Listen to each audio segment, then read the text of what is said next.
नमस्कार, आप देख रहे हैं दूरदर्पण न्यूज से जर्नलिस्ट बुद्धू खां की एक खास रिपोर्ट। नेता नहीं जनसेवक है समाजवादी पार्टी अपना दल कमेरावादी के प्रत्याशी अवधेश पटेल। मिर्जापुर मड़िहान विधानसभा समाजवादी पार्टी अपना दल कमेरावादी के संयुक्त प्रत्याशी अवधेश पटेल पप्पू की व्यवहारिक छवि उनको अन्य राजनेताओं से अलग करती है। मिर्जापुर के जनप्रतिनिधि सिर्फ चुनाव में ही नजर आते थे और चुनाव जीतने के बाद वो लखनऊ अथवा दिल्ली के होकर रह जाते थे। उस समय तक के विधायक अथवा सांसद मिर्जापुर के लिए खास नहीं बल्कि बहुत अधिक खास होते थे, जिनसे मिलना आम जनता के लिए नामुमकिन तो नहीं लेकिन कठिन तो होता ही था। लेकिन अवधेश पटेल विधायक न रहते हुए अपने व्यवहार और मड़िहान क्षेत्र में आमजनों के बीच अपनी उपलब्धता के कारण इन्होंने एक अलग ही परंपरा की शुरुआत कर दी और इसका परिणाम ये रहा कि ये मड़िहान वासियों के लिए एक चहेते बन गए, जिन्हें भाजपा के गढ़ में समाजवादी पार्टी अपना दल कमेरावादी से संयुक्त प्रत्याशी के तौर पर विधायक बनने का मौका मिला है। इसमें महत्वपूर्ण बात ये भी है कि अवधेश पटेल को ये मौका अपने क्षेत्र में मिला है। वहीं मड़िहान विधानसभा में पटेल समाज के वोटरों की संख्या बहुत अधिक है।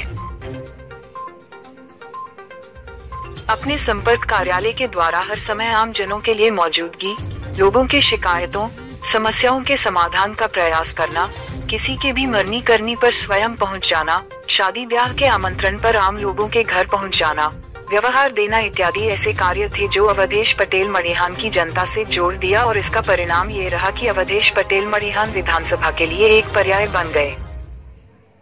अवधेश पटेल ने अपनी ये भूमिका सिर्फ संपर्क और उपलब्धता तक सीमित नहीं रखी बल्कि लोगों की हर संभव सहायता भी की। उन्होंने किसी निधि से नहीं बल्कि अपने निजी स्तर पर भी जनता की सेवा और सहायता के लिए बहुत प्रयास किए। आप यहाँ से चुनाव लड़ रहे हैं, क्या आपकी प्राथमिकता है? भैया, हमारी प्राथमिकता पहले तो किसानों को लेकर के है। शिक्षा, बिजली, महंगाई, आप दुनिया भर की चीज़ें देख ही रहे हैं।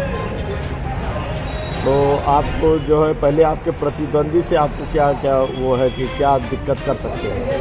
कोई दिक्कत क्योंकि वो एक राजनीतिक पार्टी से इस समय हैं, मंत्री हैं, और जैसा कि आप जानते हैं कि इस समय ये क्षेत्र जो चल रहा है, इस समय क्या क्या हो रहा है आप अच्छी तरीके से जान रहे हैं। तो बढ़िया से चल रहा है, हमारे सपोर्ट में है। सारे मतदाताओं का हम धन्यवाद करना चाहते हैं कि उन लोगों का दुलार प्यार मुझे मिल रहा है, सहयोग मिल रहा है, साथ मिल रहा है। कोई दिक्कत नहीं, हमारे लड़ाई में कोई नहीं है। सर, 2017 में भी आपने मड़िहान से चुनाव लड़ा था और 2022 में भी आप लड़ रहे हैं। इन 5 सालों में आपको क्या लगता है जो कौन बुनियादी जरूरतें थी जो 5 सालों में अभी तक नहीं पूरी हो पाई है जो मड़िहान की जनता की? भैया, पहले तो आप एक चीज जान लीजिए कि जो मड़िहान विधानसभा है ये पूरा का पूरा एक तरीके से कर लिए ज़्यादातर पहाड़ी इलाका है। यहाँ सबसे बड़ी समस्याएं तो एक तो हमारे यहाँ जो पहाड़ी इलाके में लोग रहते हैं उन्हें स्वास्थ्य की सेवाएं तो एकदम बिल्कुल नहीं मिली, न तो किसानों को पानी मिला, पेयजल की बहुत समस्या है। गर्मियों में कोई काम कर नहीं पाई। गर्मियों में पेयजल की क्या स्थिति रहती है?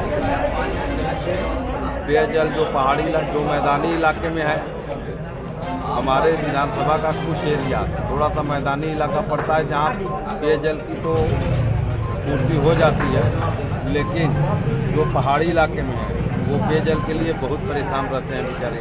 कहीं कोई व्यवस्था नहीं है। एक चीज़ और बताएं, इस समय आपका गठबंधन यहाँ काम कर रहा था, गठबंधन हर जगह यूपी में काम कर रहा है, तो आपके यहाँ एक और प्रत्याशी समाजवादी पार्टी और कमेरा दल दोनों अलग अलग प्रत्याशी जो है जनता पर जो है कितना इम्पैक्ट डालेंगे ये? पहले तो हम गठबंधन के प्रत्याशी हैं और ये उम्मीद है कि आगे आने वाले समय में भी प्रत्याशी हम ही रहेंगे। तो अभी तक उन्होंने पर्चा भी वापस नहीं लिया है और वो प्रचार भी कर रहे हैं, तो उसके लिए अपना कोई न कोई फैसला सुनाएगी। अच्छा, एक चीज़ और समझिए, कल देवी प्रसाद चौधरी ने मिर्जापुर शहर में हम लोगों के साथ प्रेस कॉन्फ्रेंस की। उन्होंने कहा है कि हमारा प्रत्याशी लड़ रहा है और हम अभी उनके उसमें प्रचार करेंगे। इसमें आपका क्या है? ये फैसला शीर्ष नेतृत्व का है। ऊपर जब हमारे यहाँ विधानसभा में जब कार्यक्रम लगेगा तो उसमें फैसला क्लियर